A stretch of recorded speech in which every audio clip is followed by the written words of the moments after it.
Everybody, this is Zaid Rasul Khan from the Department of IT, here today to discuss in brief about memory and process management.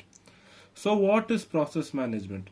It basically a series of information that tells the computer what to do. Thereby it allocates stuff required to manage the execution of a program. For example, here are the instructions on your screen required to create file users under or bin. Coming to the description of the process, just like humans, even the process has information as to when it was created. Also, it has security property including credentials and also execution threads. Here is a small briefing on fork, which is an existing parent process that duplicates its own address space and create a new child process structure. Coming to pthreads, which is a parallel execution model that controls different flows of work that overlap in time usually for multitasking purposes. Here is an example of a process on a Unix machine.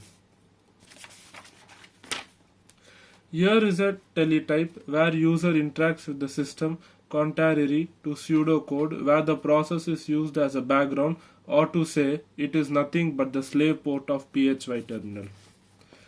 Talking about process, here are its techniques like managing process, monitoring, killing process and setting priority. Here on the screen is a representation of process scheduling. Here on the screen is a process tree on a Unix system which pretty much sums it all. Coming to Unix memory management, which deals with two major components, which is swapping and demand paging. Talking about swapping, a process must be in the main memory before it starts execution. So a process that is ready for execution is brought in the main memory.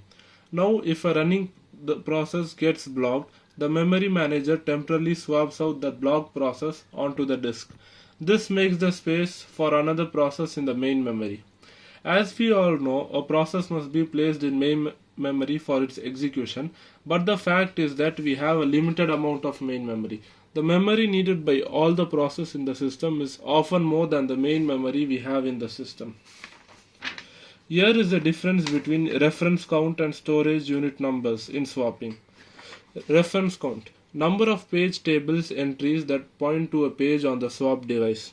Storage unit number: page identifiers on storage unit. Thank you all for your patience. Have a good day.